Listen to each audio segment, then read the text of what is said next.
Hello दोस्तों, आज मैं आपको मनोविज्ञान के बहुविकल्पी प्रश्नों को कराने जा रही हूँ। इसको आप समझिए और एक कॉपी में अपना नोट्स बनाते चलिए, क्योंकि यूपी टेट का नोटिफिकेशन आ गया है और इसको आप ध्यान से सुनिए और समझने की कोशिश करिए। पहला क्वेश्चन है, मनोविज्ञान के संबंध में मैकडूगल की परिभाषा क्या है? ए है मनोविज्ञान आचरण तथा व्यवहार का यथार्थ विज्ञान है। बी है व्यक्ति के जन्म से लेकर वृद्धावस्था तक के अधिगम अनुभव तथा धारणा का विज्ञान है। सी है मनोविज्ञान शिक्षा का आधारभूत विज्ञान है। डी है मुझे बच्चा दे दो, बताओ कि मैं उसे क्या बना सकता हूँ। जैसा कि आप जानते हैं कि उत्तर ए सही है। मनोविज्ञान आचरण तथा व्यवहार का यथार्थ विज्ञान है, ये मैकडूगल ने कहा है। और इसमें डी नंबर है जो लिखा है, मुझे बच्चा दे दो, बताओ मैं उसे क्या बनाऊँ, डॉक्टर इंजीनियर या कुछ, ये कथन वाटसन का है। आगे मैं आपको हर कोई भी क्वेश्चन का डायरेक्ट उत्तर बताऊंगी, क्योंकि उसमें आपका समय वेस्ट नहीं होगा और आपको झट उत्तर पता चल जाएगा।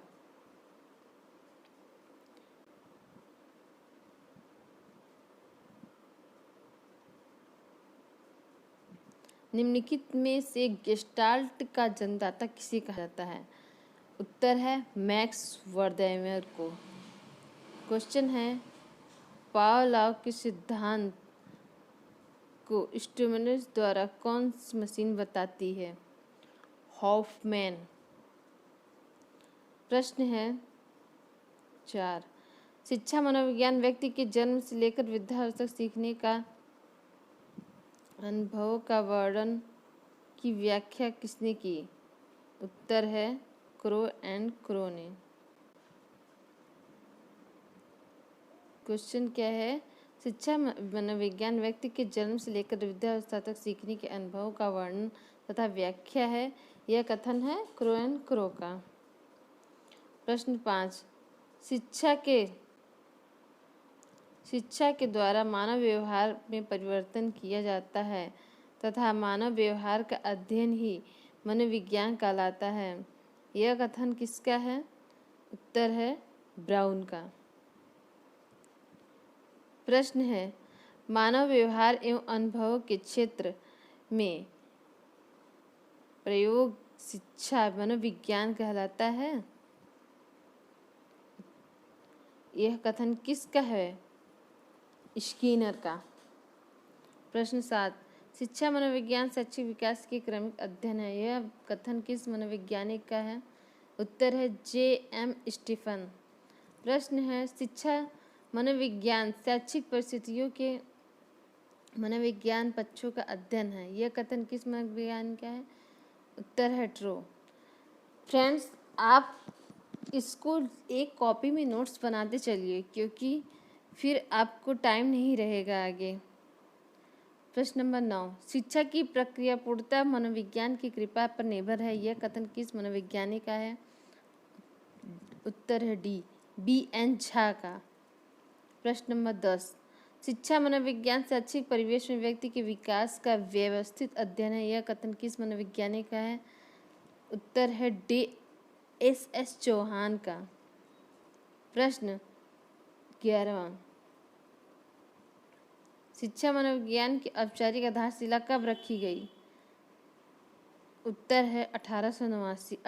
आपको बता दें कि 1889 में ही पहली प्रयोगशाला खोली गई, जो विलियम वुंड के द्वारा बनाया प्रयोगशाला का अध्ययन किया गया था।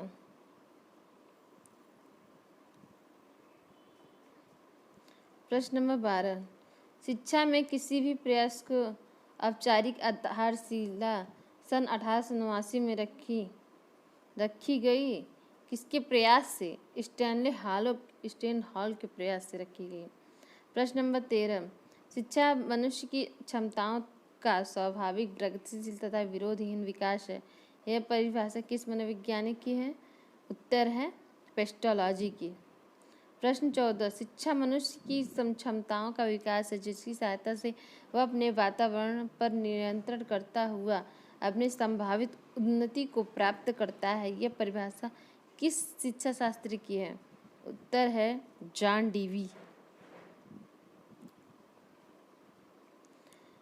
प्रश्न 15, शिक्षा मनोविज्ञान का उद्देश्य शैक्षिक परिस्थितियों के मूल्य एवं कुशलता में योगदान देना है। परिभाषा किस शिक्षा शास्त्री की है? उत्तर है स्किनर। प्रश्न 16वां, शिक्षा मनोविज्ञान की वह परिभाषा जिसमें छात्र शिक्षण तथा अध्यापन का क्रमबद्ध अध्ययन किया जाता है। यह परिभाषा किस शिक्षा शास्त्र की है? उत्तर है जॉन एफ ट्रेवर्स। आप लोग इन प्रश्नों को गौर से देखिए और उसके कथन को लिखते चलिए। प्रश्न नंबर 17, निम्नलिखित में से व्यवहारवाद के प्रतिपादक कौन है? व्यवहारवाद के प्रतिपादन वाटसन है। और हमारे थांडाइक महोदय जी जिन्होंने उद्दीपक अनुक्रिया का सिद्धांत दिया, वे भी व्यवहारवादी हैं वैज्ञानिक। प्रश्न 18, निम्नलिखित में से साहचर्य के प्रतिपादक हैं? साहचर्य मतलब एक दूसरे के प्रति क्रिया स्थापित करना, प्रतिक्रिया स्थापित करना ही साहचर्य कहलाता है। इसके प्रतिपादक हैं जॉन लॉक। निम्नलिखित में से प्रेरक संप्रदाय के संपादक हैं? उत्तर है मैकडूगल। निम्नलिखित में से मनोविश्लेषणात्मक संप्रदाय के प्रतिपादक हैं? उत्तर है सिगमंड फ्रायड। निम्नलिखित में से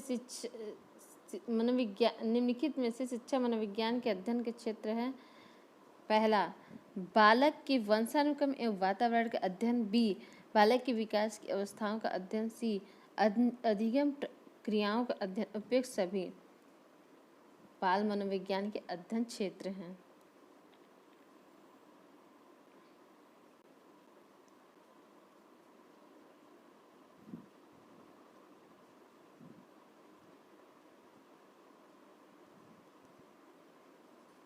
निम्नलिखित में से कौन सी मनोविज्ञान की उपयोगिता नहीं है?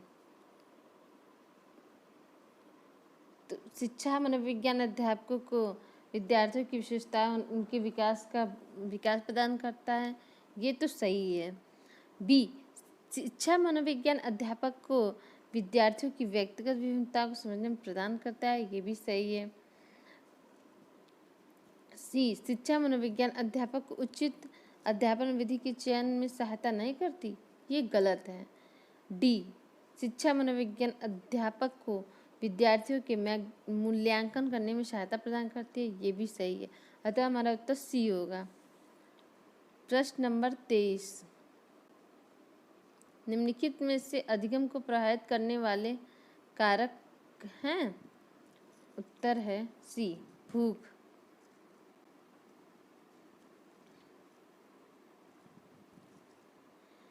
प्रश्न 24, 21वीं शताब्दी मनोविज्ञान का मुख्य आधार तय हुआ। उत्तर है व्यवहार।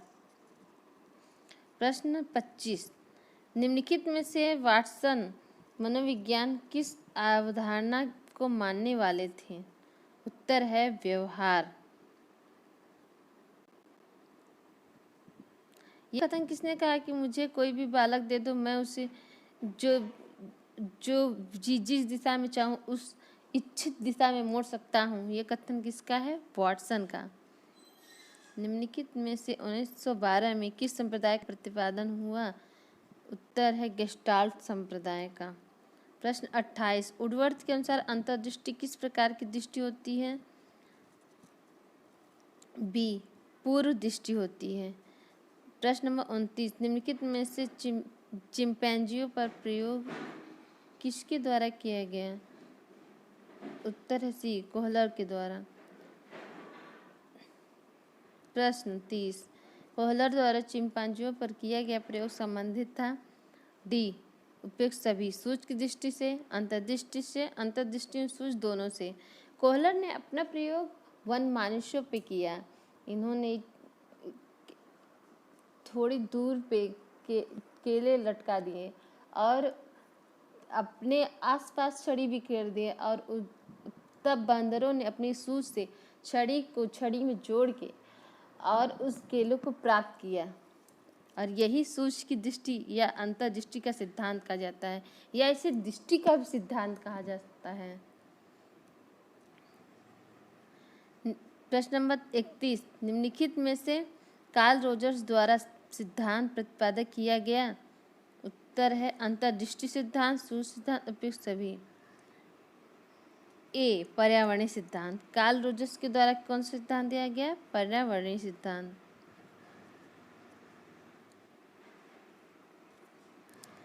प्रश्न नंबर 32, निम्नलिखित में से आल्पोर्ट की व्यवस्था के प्रबल समर्थक थे। उत्तर है आत्म बिंदु रेखीय अवस्था। प्रश्न नंबर 33, आल्पोर्ट ने सर्वप्रथम किन गुणों से संबंधित विश्लेषण किया? उत्तर है बी, व्यवहारिक गुणों का। इनको शील गुण सिद्धांत का प्रतिपादक भी कहा जाता है। प्रश्न नंबर 34, जेम्स डेवर ने मनोविज्ञान को किस प्रकार का विज्ञान माना? उपयुक्त सभी। अशुद्ध विज्ञान, आंशिक विज्ञान, शुद्ध विज्ञान। प्रश्न नंबर 35, बालक के व्यवहार का अध्ययन हमें यह जानने योग्य बनाता है कि क्या पढ़ाएं और कैसे पढ़ाएं। यह कथन किस वैज्ञानिक का है? उत्तर है सी, किलफोर्ड का। प्रश्न नंबर 36, मनोविज्ञान के संबंध में क्रो एंड को की परिभाषा है। ए, मुझे बच्चा दे दो, बताओ कि मैं क्या बनाऊं। ये तो वाटसन का है, जो व्यवहारवादी वैज्ञानिक हैं। बी, किसी व्यक्ति के जन्म से लेकर वृद्धावस्था तक के अधिगम अनुभव का वर्णन ही मनोविज्ञान है। यह कथन है क्रो एंड क्रो का। अधिगम और अनुभव का वर्णन ही मनोविज्ञान है। यह कथन किसका है? क्रो एंड क्रो का। मतलब किसी व्यक्ति के जन्म से लेकर वृद्धावस्था तक के अधिगम अनुभव का वर्णन ही मनोविज्ञान है। आप लोग इसको 2 बार 3 बार पढ़िए और समझिए। और प्लीज़ मेरे चैनल को लाइक करिए, सब्सक्राइब करिए एंड शेयर करिए।